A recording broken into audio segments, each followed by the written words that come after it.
Vamos aqui para mais uma aula de projeto de vida. Nesta aula nós vamos tratar sobre o tema conviver, né?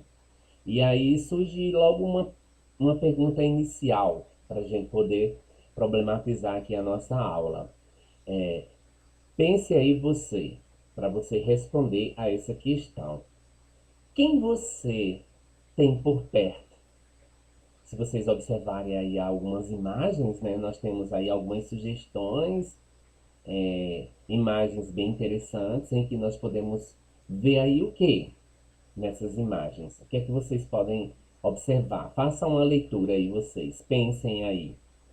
Nós temos essa primeira imagem, né, nos sugere uma mãe e uma criança, né? Já na outra imagem sugere aí o que? Uma criança e um pai. E nessa outra nós temos aí várias crianças, né? Aparece aí a figura de um pai e uma mãe, ou então somente uma mãe, um pai. Então daí a gente já começa a pensar, né? Que o nosso tema aí, quando a gente fala em conviver, surge para nós já aí o quê? A ideia de família, né, pessoal? Então vamos aqui. Aqui a gente coloca mais essas duas perguntas para vocês pensarem. Quem são as pessoas que estão mais próximas de você? Pense aí para você responder essa pergunta. Quem são essas pessoas? E você é capaz de dizer a importância delas em sua vida? Analisem essa pergunta. Você é capaz de dizer o porquê dessa importância? Então, essas questões aí são utilizadas para a gente iniciar a nossa reflexão. E aí, a gente apresenta essa nova lâmina, onde nós vamos mostrar para vocês algumas obras de Fernando Botero.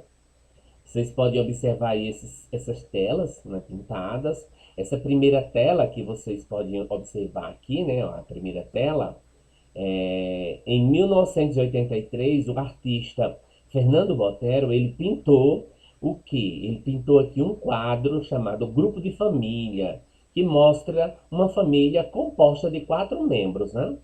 Aqui tem outra tela, essa do meio, também representa uma família, né? E essa outra tela também vocês podem observar. Agora, uma característica que a gente vê aqui na obra de Botero é que as imagens, né? Elas apresentam assim uma certa deformação, né? Olha como são desenhados os corpos aqui humanos, né? Eles têm uma característica bem interessante na obra. Mas vamos conhecer um pouquinho sobre esse artista, né? Esse Fernando Botero. Quem é Botero? Então, Fernando Botero, ele é um artista plástico colombiano, gente. Ele nasceu em 1932. Ele é reconhecido por essas figuras, essas pinturas com figuras humanas, assim, bem volumosas, né? Essas que vocês veem aí. Então, a arte dele se destaca muito por isso. A arte dele mescla a cultura contemporânea da Colômbia a tradições artísticas ocidentais. Para a gente poder situar um pouquinho, conhecer esse artista. Aqui a gente traz uma lâmina onde aparece aí várias obras de Botero, né? A gente intitula aí Árvore de Famílias, né? E você? Você lembra que nós já trabalhamos dentro de projeto de vida a nossa árvore genealógica? Vocês lembram que a gente montou uma árvore da nossa família?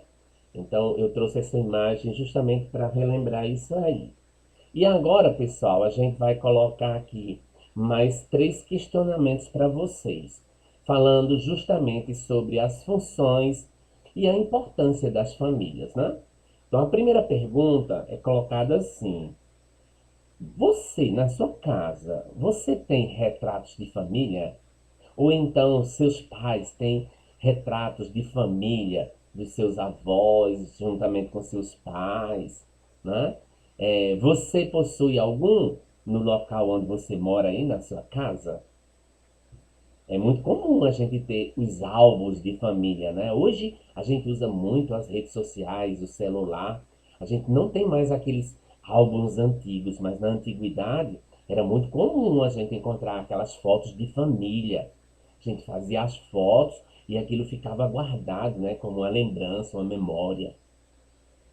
Outra pergunta: quais funções a família desempenha como grupo social? O que é que vocês acham?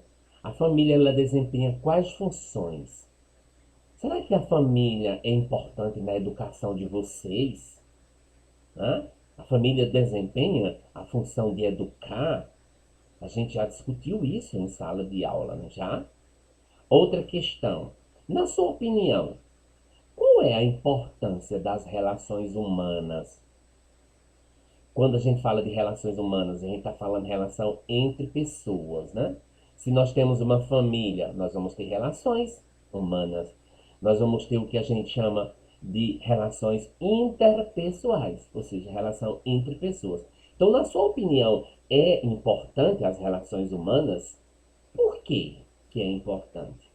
Então, pensem, reflitam sobre essas questões. E aí a gente vai agora avançar um pouco, a gente vai falar, já que a gente, na lâmina anterior, a gente falou de relações humanas. Aí vem agora o que vem ser o relacionamento interpessoal. Então entenda bem, essa palavra interpessoal, se nós craquearmos inter, entre. Pessoal vem pessoas.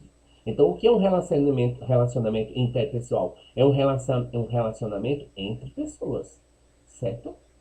Aí agora, a gente vai tratar um pouquinho sobre essa questão das relações interpessoais e a ligação com o projeto de vida.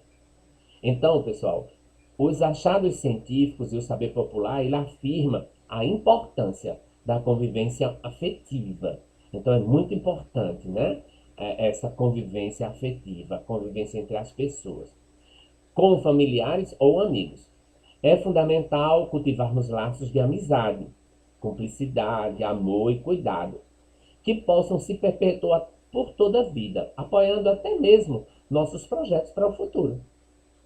Seja pedindo conselho para fazer escolhas importantes, seja contando com a ajuda financeira para pagar os estudos. As pessoas elas podem encontrar algum tipo de apoio de seus familiares e amigos para formular seu projeto de vida e conquistar seus objetivos. Então, muitos projetos de vida são inspirados em quê? No exemplo dessas pessoas, a quem nós admiramos, a quem queremos bem. Por exemplo, muitos jovens, adolescentes, eles constroem seu projeto de vida inspirado nos pais, inspirados nos irmãos, inspirados nos tios, né? Afinal, quantas pessoas seguiram a mesma carreira profissional de seus pais ou tios por admirarem seu ofício e a forma como se relacionavam com esse trabalho? Quantas pessoas optaram por um estilo de vida saudável, com uma rotina de esporte e cuidados com a alimentação, por terem sido influenciados por seus amigos? Então, são questões que você mostra aí a importância da relação interpessoal, né? Essa convivência na construção do projeto de vida. Então, nossa vida, gente, ela é feita junto com a vida de outras pessoas que participam do nosso dia a dia. E aqui a gente vai trazer agora para vocês, já que nós iniciamos nossa aula falando de conviver, de convivência, de relações interpessoais, a gente vai falar um pouquinho para vocês de família. Porque nós sabemos que hoje, por exemplo, nós temos alguns tipos de família. Nós temos a família tradicional, né, que é aquela família que vai ter o pai, a mãe, os filhos, né? Essa família aí bem patriarcal, isso vem do processo histórico, né? Essa construção dessa família, que muitos dizem modelo, a família tradicional, né? Nós temos também aquela família que surge por união estável. Às vezes o casal ele nem casa, não tem uma união formal, mas eles resolvem, né, se unir, ter filhos, né, formam uma família, né, através de uma união estável. Existe também aquela família formada por uma união de maneira informal, chamada família homoafetiva.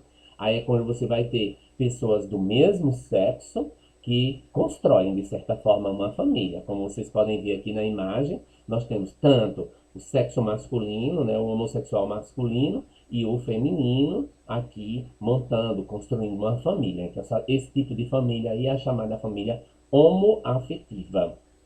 Nós temos também a família matrimonial. O que é essa família matrimonial? É aquela família que vai ser constituída com base em um matrimônio, né? Nós temos o caso aqui, a família tradicional. Você tem aqui o noivo, a noiva, o padre, né? Mas hoje também nós sabemos que existe a família matrimonial com pessoas do mesmo sexo, sejam masculino ou feminino. Então já existe uma lei que permite que essas pessoas elas possam passar por um casamento, né? Seja um casamento civil, como acontece no caso dos homossexuais, né? Tanto masculino e feminino, e tem aqui o lado do casamento religioso, que é o matrimonial. Nós também podemos ter aquele tipo de família chamada família paralela ou simultânea. Ó, aqui pela imagem, o que é que vocês percebem? Nós temos aí uma pessoa convivendo com duas, né? Com duas pessoas. Como vocês podem observar nessa imagem, nós temos aí o homem, ó, está abraçado a uma mulher e com outra mulher também. Aí é um caso que a gente pode dizer até o quê? De poligamia, né?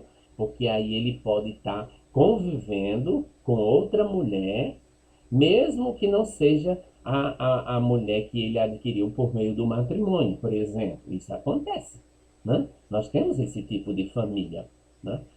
Ele conviver com duas mulheres, né? Ou a mulher conviver com dois homens, né? Então é um tipo de família que a gente pode encontrar. Outro é a família monoparental. A monoparental é quando a gente vai ter aí, por exemplo, ou a mãe, ela tem um filho e vive sozinha com o filho, né? Ou o pai, né? Estiveram um relacionamento, não deu certo, se separaram, e aí ele vai constituir uma família. A mãe e a sua filha, ou o filho, ou o pai, a filha e o filho. É a chamada família monoparental, né? Tem também a família anaparental. Família anaparental, gente, é aquela família que é constituída assim mais de amigos, né? Você tem, a gente encontra muito isso em grandes cidades, onde muitos amigos eles dividem, por exemplo, um lugar e lá eles convivem em família, né? Por exemplo, estudantes que vão estudar cursos assim fora, eles acabam dividindo apartamentos ou então dividindo cômodos e eles vivem ali como se fossem família, porém são apenas amigos, né? E existe também a família eudemonista, né? A família eudemonista, que é uma família que também assim eles convivem juntos, né? Convivem juntos, mas assim sem um grau de parentesco. Você tem uma família, outra família, mas que convive ali de maneira, de certa forma, harmônica, né? Então aqui a gente traz o resumo, né? Um resumo desses tipos de família que vocês podem tá vendo aí. Ó. A família, a última que a gente viu aí, é o demonista. Ela caracteriza pela comunhão de afeto recíproco, consideração, apoio entre membros que compõem, independente de vínculo biológico. Né? São chamados pais de coração, amigos que moram junto, ou como se fossem irmãos. Então, isso eles constituem uma família. Então, esse quadro aqui resume os tipos de família que a gente tratou aí. Você pode estar fazendo uma leitura, né, para melhor aprofundar mais. E aí a gente vai agora passar para a parte de atividades, né? Então, façam aí uma revisão do conteúdo para a gente poder começar com as atividades.